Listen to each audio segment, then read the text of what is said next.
Ceci est le cours numéro 7 du livre de Daniel.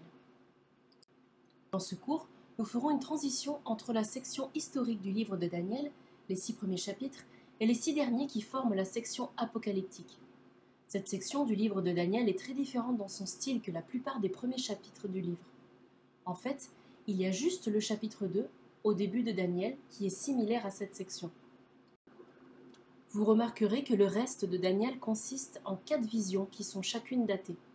Il y a le rêve des empires du monde qui va être dans le chapitre 7, la vision du bélier et du bouc dans le chapitre 8, ensuite la prière de Daniel avec spécifiquement à la fin du chapitre 9 la prédiction des 70 semaines, et finalement il y a la vision des rois du nord et du sud dans le chapitre 10.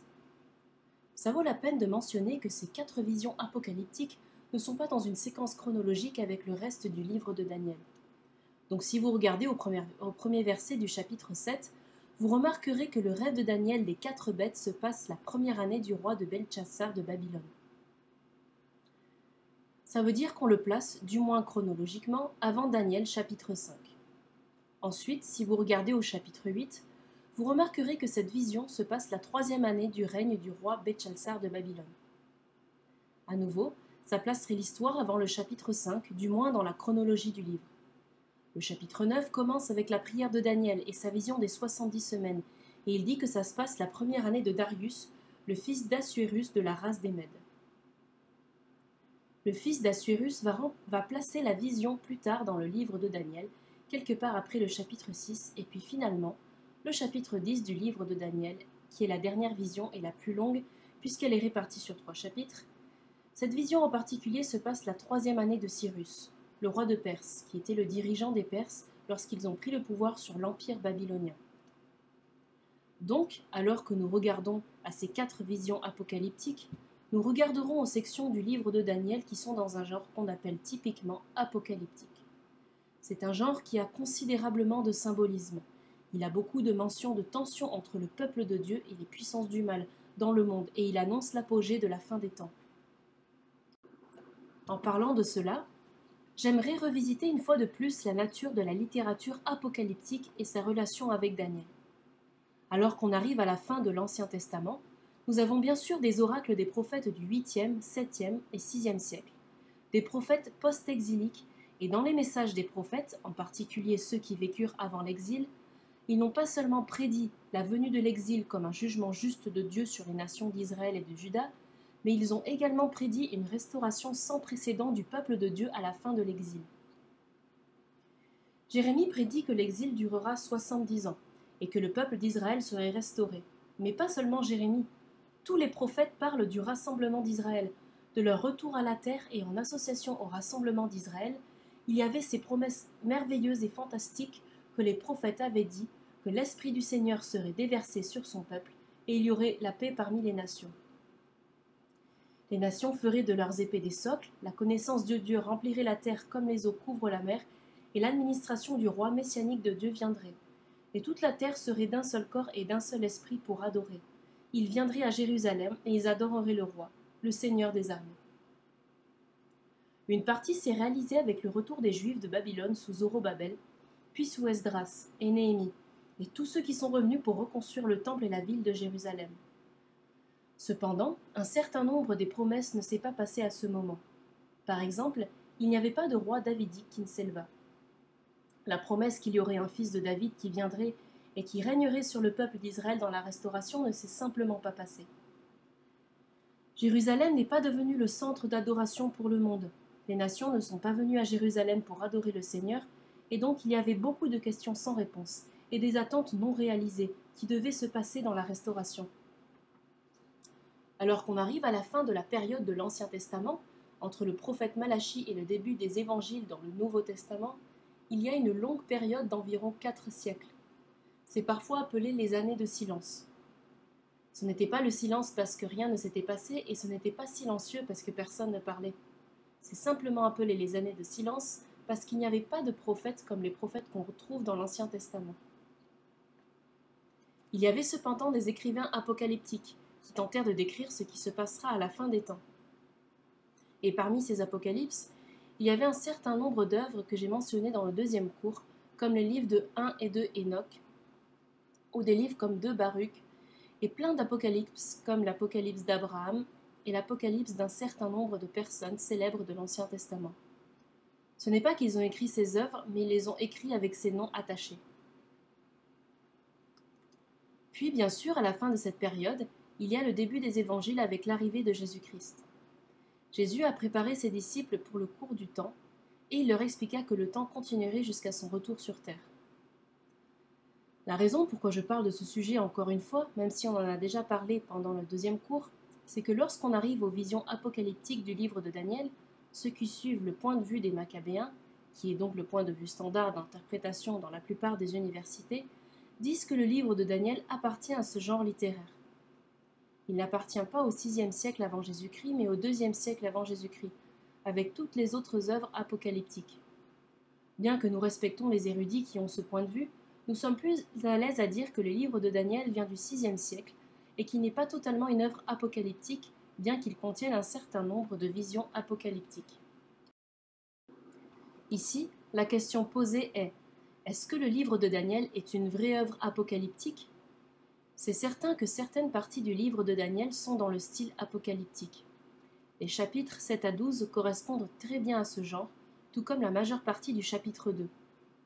Mais le livre contient plus que juste de la littérature apocalyptique.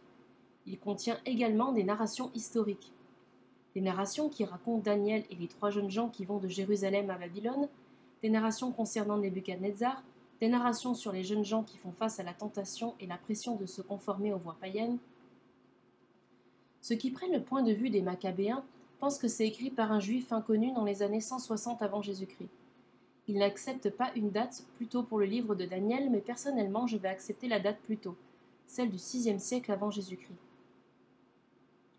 Daniel est donc une œuvre historique et apocalyptique en même temps. Et bien qu'il y ait des sections apocalyptiques dans leur style, ces sections précèdent l'éclosion apocalyptique qui arrivera des siècles plus tard. En fait, le livre d'Ésaïe contient également quelques passages qui sont apocalyptiques, ainsi que pour le livre de Zacharie. De plus, le livre de Daniel était canonisé par les Juifs. La littérature apocalyptique n'était généralement pas canonisée. Donc le livre de Daniel se trouve dans une position unique dans ce sens.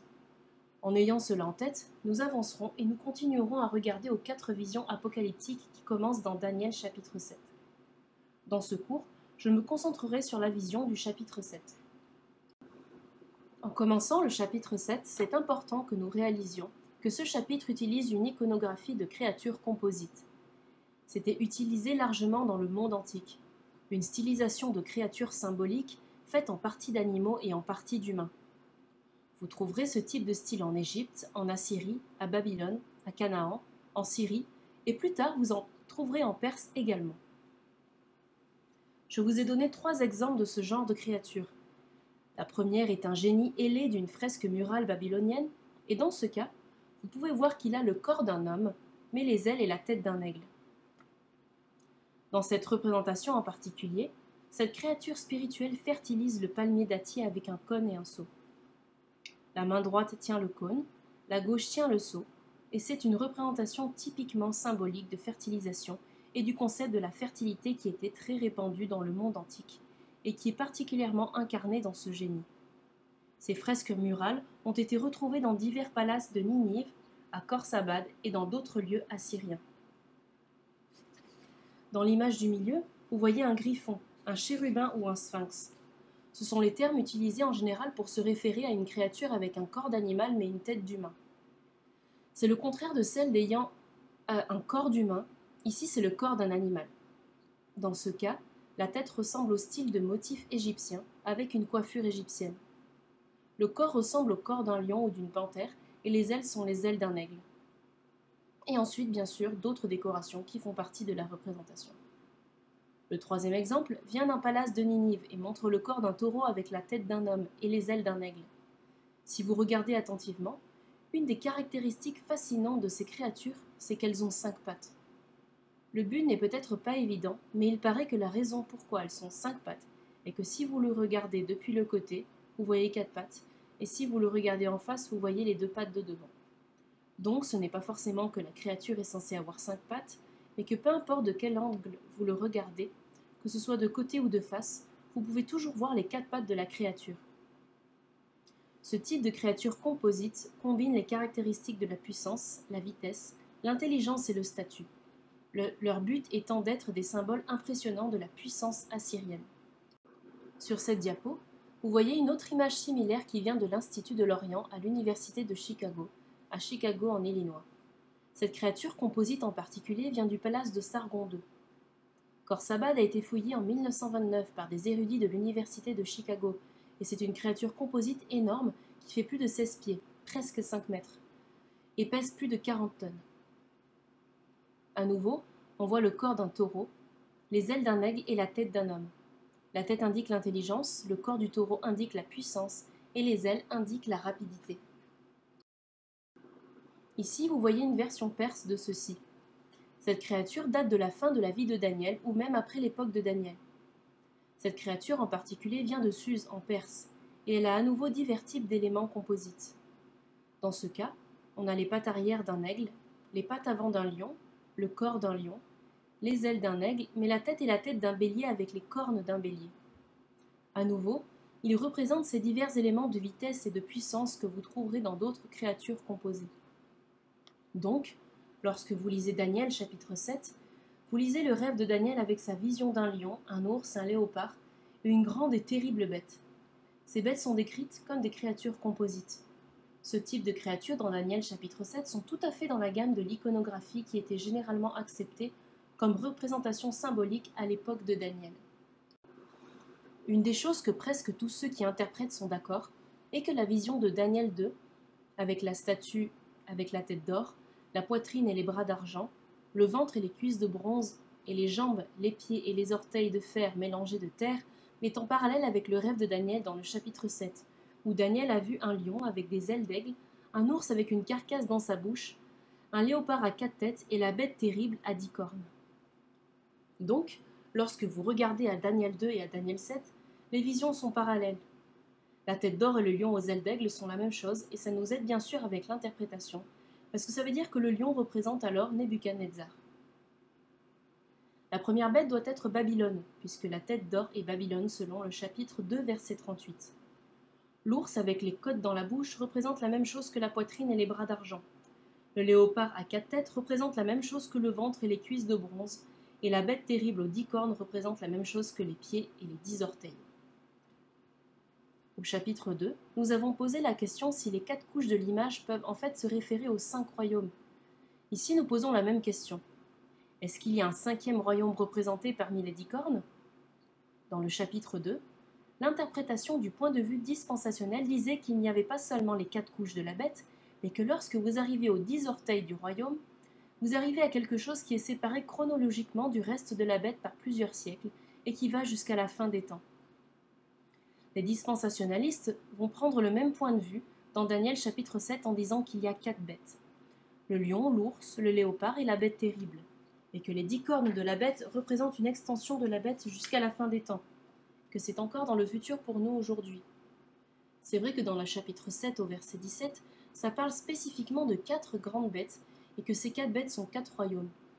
Cependant, il y a cette question qui reste à répondre sur les 10 cornes. Et c'est là que le point de vue des dispensationalistes se sépare des autres points de vue dans l'interprétation du chapitre 7. Nous voyons 3 interprétations principales et la manière d'approcher le chapitre 7 du livre de Daniel.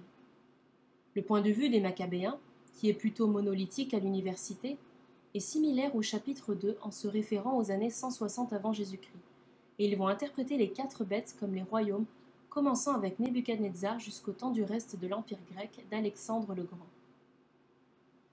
Bien sûr, dans ce point de vue, il regarde aux visions non pas strictement prédictives, mais comme l'histoire qui a été écrite, comme si c'était de la prophétie. Donc peu importe qui est ce juif inconnu qui a eu cette vision ou qui a écrit cette vision, les érudits ne le considèrent pas comme quelqu'un qui prédit ce qui va se passer, mais quelqu'un qui vit ces choses et écrit après que tout se soit passé. Il met par écrit sous une forme littéraire qui fait penser que c'était de la prophétie. Donc la phrase qui dit que les aigles d'aigle sont Babylone, tout le monde est d'accord là-dessus, à cause que Babylone est la tête d'or dans le chapitre 2.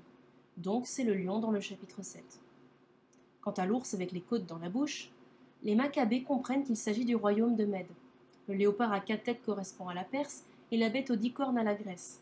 Et bien sûr, c'est axiomatique à ce point de vue que la quatrième bête doit se terminer dans les années 160 avant Jésus-Christ, puisque c'est l'époque où l'auteur aurait écrit cela. Les 10 cornes représentent divers dirigeants dans la période grecque, en commençant avec Alexandre le Grand. Si vous regardez au tableau, vous avez Alexandre, puis la guerre des Diadoques, Séleucus I, Nicator, Antiochus I, Soter, Antiochus II, Théos, Séleucus II, Callinicus, Séleucus III, Soter, Antiochus IV, Philopator et Antiochus IV, Épiphane. Si vous comptez ceci, vous découvrirez qu'il n'y en a pas 10. Alors, où est-ce qu'il trouve les autres dirigeants pour arriver à 10 cornes? Il suggère que probablement ce qui s'est passé pendant la lutte au pouvoir après la mort d'Alexandre, la guerre diadoque était une lutte entre les généraux et les dirigeants de l'empire d'Alexandre pour diviser le royaume, et il n'y en avait plus qu'un. C'est donc à partir de ça qu'il arrive à trouver d'autres dirigeants pour en arriver à 10, et ainsi représenter les 10 cornes de la bête. Lorsque vous arrivez enfin au dernier, Antiochus Épiphane, ils diront que c'est la petite corne qui sortit des autres cornes et qui arrache d'autres cornes, et ensuite qui persécute le peuple de Dieu. Ils diront que cette persécution s'est passée dans les années 160 avant Jésus-Christ, lorsqu'Antiochus Épiphane est venu à Jérusalem, qu'il a désacré le temple et tenté d'imposer la religion et la culture grecque aux Juifs. Le deuxième point de vue est le point de vue traditionnel. C'est le point de vue tenu par les réformateurs tels que Martin Luther, Jean Calvin, John Knox et toute une variété d'autres réformateurs, et ça s'est bien sûr étendu jusque dans la période moderne. Beaucoup d'évangéliques aujourd'hui ont ce point de vue. Dans ce point de vue messianique, le lion est à nouveau Babylone. C'est ce point-ci où tout le monde est d'accord. Cependant, l'ours et les côtes correspondent à l'alliance entre les Perses et les Mèdes. Donc l'ours correspond aux Médo-Perses. Le léopard a 4 têtes, et en référence à la Grèce et habituellement, les 4 têtes du léopard sont interprétées comme les 4 divisions de l'empire d'Alexandre. Après sa mort, son empire a été divisé en 4 larges blocs de territoire, et ce serait cette bête aux 4 têtes. La bête aux 10 cornes, comme les jambes de fer du chapitre 2, se réfère à Rome. Dans Rome, les 10 cornes se réfèrent aux Césars qui ont régné depuis Jules César jusqu'à Titus, qui est le César qui a détruit Jérusalem en 70 après Jésus-Christ. Donc, les 10 cornes se réfèrent à Jules César, Auguste, Tiberius, Gaius, Claude César, Néron, Galba, Otto, Vespasien et Titus. La petite corne serait Tite, celui qui vient pour persécuter les Juifs et qui détruit Jérusalem en 70 après Jésus-Christ. Dans le point de vue dispensationel, ils vont suivre la même trajectoire que le point de vue traditionnel jusqu'à ce qu'on arrive aux 10 cornes. Les dispensationalistes disent que Babylone est le lion, l'empire médo-perse l'ours, la Grèce le léopard à 4 têtes et Rome la bête aux 10 cornes. Cependant, tout comme les 10 orteils de l'image dans le chapitre 2, les dispensationalistes diront que les 10 cornes se réfèrent à une sorte de Rome de la fin des temps, presque 1500 ou 1600 ans après la chute de l'ancien empire romain. Et là où on a quelque chose de typique des dispensationalistes qui disent que les 10 cornes se réfèrent à quelque chose comme l'Union européenne ou une configuration de nations à l'intérieur du Proche-Orient. Le nombre de nations membres de l'Union européenne a varié depuis son origine dans les années 1900. Néanmoins, les dispensationalistes sont généralement confiants qu'une sorte de configuration de nations en Europe ou au Moyen-Orient se formeront en une sorte de 5e royaume. Et parmi les nations de ce 5e royaume, il y aura un antéchrist eschatologique, une petite corne, et il persécutera le peuple de Dieu. Pour les dispensationalistes, le peuple de Dieu qui a été persécuté est généralement les Juifs qui sont laissés dans le monde après que l'Église ait été enlevée. Et donc, dans le point de vue dispensationnel, l'Église ira au ciel, dans ce qu'ils appellent l'enlèvement de l'Église.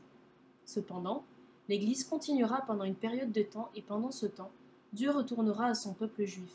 Et c'est l'antéchrist eschatologique qui persécutera le peuple juif pendant ce temps. Donc voici le cadre général des 3 points de vue que nous avons de ces interprétations de Daniel 7.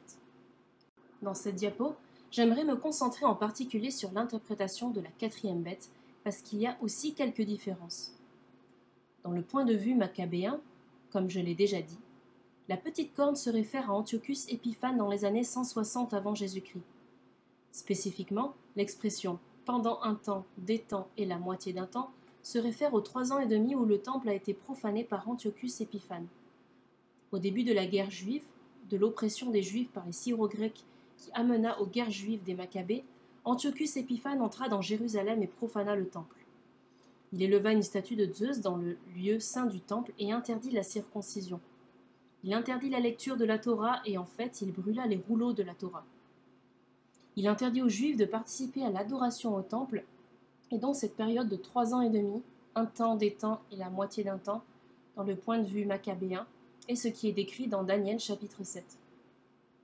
De plus, celui qui est comme un fils d'homme est l'image collective du peuple d'Israël dans ce point de vue. Similaire à l'époque de Moïse, Moïse confronta Pharaon et dit à Pharaon : Dieu dit de laisser aller son fils. Israël est mon fils premier-né. Dans ce cas, le terme fils se réfère à l'image collective d'Israël. Il ne se réfère pas à une personne, mais il se réfère au peuple d'Israël en entier. Ce royaume leur sera donné par celui qui approche l'ancien des jours, et donc le peuple d'Israël recevra un royaume éternel. Dans le point de vue maccabéen, c'était l'espoir que Maccabée et l'indépendance résulteraient dans la finalité du royaume de Dieu. Le point de vue messianique est différent dans le sens où la petite corne n'est pas Antiochus Épiphane mais Titus, le général romain qui détruisit Jérusalem, et le temps, des temps et la moitié du temps se réfère aux 3 ans et demi du siège de Jérusalem par Titus. La guerre juive commença en 66 et jusqu'en 70 lorsque le peuple fut détruit, et donc cette période s'appelle le temps, des temps et la moitié d'un temps. Cela se réfère à la période où Titus a entouré Jérusalem de ses armées et a finalement fait une brèche dans la muraille de Jérusalem et détruisit le temple complètement. Dans ce point de vue, celui qui est comme le Fils de l'homme se réfère à la venue de Christ, sa première venue, tout comme Jésus s'appelle typiquement le Fils de l'homme dans les évangiles de Matthieu, Marc et Luc. Donc, le livre de Daniel fait référence à la venue du Messie comme le Fils de l'homme, et donc celui qui vient comme le Fils d'homme et celui qui s'approche de l'ancien des jours et qui reçoit un royaume qui sera éternel est l'ascension de Christ au ciel après sa résurrection. Et donc c'est l'exultation de Christ, il y régnera jusqu'à ce que tous les ennemis soient mis sous ses pieds. Ici, le royaume éternel est le royaume que Dieu a inauguré par Jésus, et il a été inauguré à sa première venue et va s'étendre jusque dans le futur, éternellement parce que Christ est le roi. Le point de vue dispensationnel, d'un autre côté, prend la petite corne comme l'antéchrist à la fin des temps. Donc vous voyez que pour chacune de ces interprétations, la petite corne est interprétée très différemment. Pour les Maccabéens, c'est Antiochus Épiphane, pour le point de vue messianique, c'est Titus, et dans la période romaine, et pour les dispensationalistes, c'est l'antéchrist qui n'est pas encore apparu. Dans le point de vue dispensationnel, le temps, des temps et la moitié du temps fait référence aux années de la grande tribulation à la fin des temps, et il correspond à la période de temps qu'on trouve dans l'Apocalypse, dans le dernier livre du Nouveau Testament, l'Apocalypse de Jean. Il y a 3 descriptions de temps principales données dans l'Apocalypse de Jean. L'une d'elles est 1260 jours, une est 42 mois et l'autre est le temps, des temps et la moitié du temps. Les dispensationalistes indiquent que c'est une référence directe à cette période de temps décrite dans Daniel chapitre 7 et ils disent que c'est encore dans le futur. Dans ce cas, celui qui est comme le Fils de l'homme est également Jésus-Christ, tout comme dans le point de vue messianique. Mais ici, dans le point de vue dispensationnel, celui qui est comme le Fils d'homme est une référence à la deuxième venue de Christ, alors que dans le point de vue messianique, c'était une référence à sa première venue. Donc si celui qui est comme le Fils de l'homme se réfère à la deuxième venue de Christ, alors le royaume éternel qui est donné à Christ est le règne millénial de 1000 ans à la fin des temps, lorsque Christ viendra une deuxième fois. La guerre des saints est à nouveau divisée en 3 interprétations. L'interprétation maccabéenne dit que la guerre des saints est la guerre entre les Maccabées et les Gréco-Syriens en 160 avant Jésus-Christ. Et le décret de l'abomination de désolation est la profanation du temple lorsqu'Antiochus Épiphane installe une statue de Zeus dans le lieu saint. L'interprétation messianique dit que la guerre avec les saints se passe entre les Romains et les Juifs, à Jérusalem, et les chrétiens de Palestine dans les années 60 jusqu'à 70 après Jésus-Christ. Ici, l'abomination de désolation est la profanation romaine du temple, et la guerre des saints est liée au siège de Jérusalem à la fin de la première révolte juive. Et finalement, dans le point de vue dispensationnel, la guerre avec les saints est une référence à ce qui va se passer dans le futur, une guerre entre l'Antéchrist et le peuple qui essaie de servir Dieu pendant la période de la grande tribulation. Autant pour les messianiques que les dispensationalistes, c'est très important de regarder attentivement à quelque chose que Jésus a dit dans le grand discours qu'il donna au mont des Oliviers. Jésus a dit « Lorsque vous verrez l'abomination de désolation dont a parlé le prophète Daniel, vous devrez fuir Jérusalem. » Le point de vue messianique et dispensationel disent que l'abomination de désolation à laquelle Daniel fait référence ne peut pas s'être accomplie dans les années 160 avant Jésus-Christ si Jésus la voyait dans le futur. Ça doit donc être dans le futur, et ainsi, que ce soit Titus en 70 après Jésus-Christ ou l'Antéchrist à la fin des temps, dans les deux cas, Jésus fait référence à quelque chose à venir, dans le futur par rapport à son temps. Le point de vue dispensationel voit ensuite un lien entre la guerre des saints et les attaques du grand dragon rouge et de la bête de la mer dans Apocalypse 13. Ce sont des événements qu'ils pensent vont se produire à la fin des temps. Dans tous les cas, voici au moins 3 grandes profanations du temple à noter dans l'histoire biblique. Il y a la profanation du temple en 168 avant Jésus-Christ, qui est le deuxième temple, par Antiochus Épiphane, où il a érigé une statue de Zeus. Cela s'est bien sûr passé, et c'est décrit en détail dans les livres 1 et 2 Maccabées dans les Apocryphes. Il y a aussi la destruction du deuxième temple par Titus, en 70 après Jésus-Christ, et Jésus lui-même l'avait prédit. Jésus dit que le temps viendrait où le temple serait détruit, pierre par pierre, et qu'il ne resterait aucune pierre l'une sur l'autre. La prédiction de Jésus s'est accomplie dans les 40 ans après qu'il l'ait donnée, en 70 après Jésus-Christ. Mais il y a un passage dans 2 Thessaloniciens où Paul fait référence à quelqu'un appelé l'homme impie, qui s'assit dans le temple de Dieu et qui se prend pour Dieu. Ce serait aussi une profanation. Les dispensationalistes comprennent que c'est une référence à l'Antéchrist à la fin des temps, et ils connectent ça à ce qui est écrit dans l'Apocalypse 17. C'est possible que quelqu'un essaie de trouver un consensus entre les trois, et que d'une certaine manière Daniel 7 envisage une sorte de référence multiple à toutes les profanations. Que ce soit le cas ou pas, je vais vous laisser décider, mais dans tous les cas, il y a 3 grandes profanations qui semblent être décrites dans les documents bibliques. Une en 160 avant Jésus-Christ, une en 70 après Jésus-Christ, et celle que Paul décrit lui-même est plus ou moins matière à débattre. Est-ce que ce que Paul décrit est réellement une référence à la fin des temps et à un troisième temple? Plusieurs interprètes comprennent que cette référence au temple ici, par Paul, est une référence au peuple de Dieu puisque c'est une métaphore typique que Paul utilise pour se référer à l'Église, le temple de Dieu.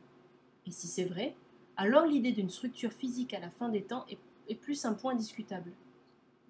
Dans tous les cas, vous avez une représentation de points de vue principaux et nous continuerons à les regarder alors que nous regarderons aux visions 2, 3 et 4 dans la dernière partie du livre de Daniel.